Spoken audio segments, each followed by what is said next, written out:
Welcome to the battlefront. President Vladimir Putin stated on December 16, 2024, that Russia captured 189 settlements in Ukraine in 2024, calling it a landmark year for the war. The Russian president also accused the West of pushing Moscow toward its red lines, claiming his country was forced to react.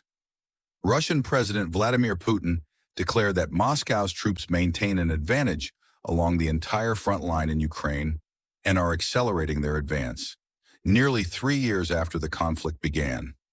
Putin stated that Russian forces captured 189 Ukrainian settlements in 2024, emphasizing that the year coming to an end was a landmark year in achieving the goals of the official military operation, the term Moscow uses to describe the war in Ukraine. The Russian leader's remarks coincided with the European Union's approval of its first sanctions package targeting Moscow's destabilizing actions against EU countries. Russian troops maintain strategic initiative across the entire contact line in Ukraine, Putin said during a televised meeting with defense officials. Putin also announced that the Russian army recruited over 430,000 new soldiers this year, significantly more than the 300,000 enlisted in 2023. However, these numbers could not be independently verified. The president did not mention Russian casualties. The U.S. and its allies estimate that Russia has suffered at least 700,000 casualties since the beginning of the invasion in February 2022, a number close to the total recruits announced by Putin over the past 2 years.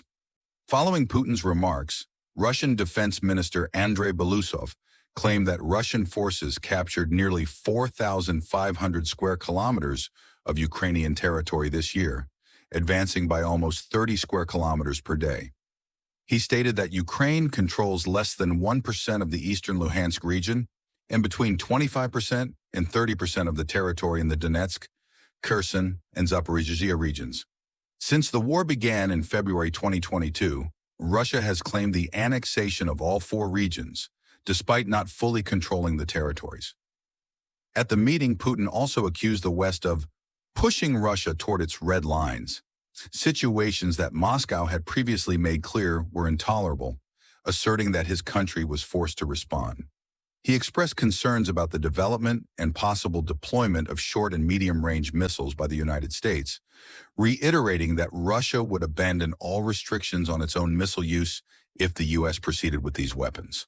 The statements came less than a week after Time magazine published an interview with U.S. President-elect Donald Trump, in which he suggested he would not abandon Ukraine while also criticizing the country for launching missile strikes on Russian military targets. This action followed President Joe Biden's lifting of restrictions on Kyiv in the final weeks of his administration. Trump, who has maintained cordial relations with Putin, has expressed a desire to broker a deal to end the conflict. In November, the U.S. authorized Ukraine to use American-made long-range missiles, ATACMS, against targets inside Russia, responding to Kyiv's long-standing request. Previously, these missiles were only permitted for use within Russian-controlled areas in Ukraine or near defensive lines. The deployment of North Korean troops fighting for Russia reportedly influenced the U.S. decision to loosen these restrictions.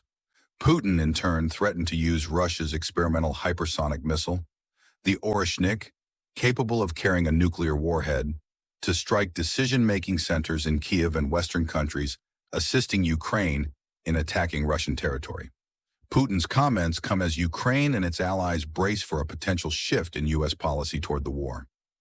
During his campaign, Trump repeatedly stated that the conflict would not have started if he were still president, and claimed, without elaborating, that he could end the war now nearly 3 years long in 24 hours. The president-elect has pledged to resolve the conflict, likely by pressuring Ukrainian President Volodymyr Zelensky and Putin into a negotiated settlement that could involve ceding territories occupied by Moscow. NATO allies and Biden himself are also shifting their focus to strengthening Zelensky's position to counter Russian advances or negotiate a potential ceasefire by sending more military equipment to the country. Russia currently controls 18% of Ukraine's internationally recognized territory, including the Crimean Peninsula, annexed in 2014. At the NATO summit in Washington in July, the 32 member states declared that Ukraine is on an irreversible path to membership, though no timelines were established. One obstacle is NATO's policy of not admitting countries with ongoing territorial disputes, given Article 5 of the organization's charter, which obligates member states to treat an attack on one as an attack on all. Therefore, each member's borders must be clearly defined and internationally recognized. In Europe, the EU announced a new sanctions package on Monday, December 16, 2024, targeting 16 individuals and 3 entities, including a Russian military intelligence unit, for its involvement abroad in destabilization activities with bombs and cyber attacks across Europe. The special group, identified as GRU 29155, was held responsible for attacks such as the explosion of a munitions depot in the Czech Republic in 2014. The GRU 29155 is tasked with preparing explosions, arson, and infrastructure sabotage within EU territory to hinder arms supplies to Ukraine and sow discord, the EU stated.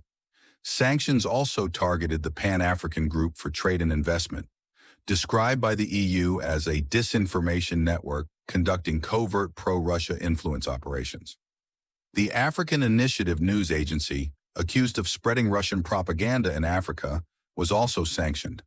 Among the individuals targeted, 3 were accused of spying for Russia in Germany, including a former parliamentary aide.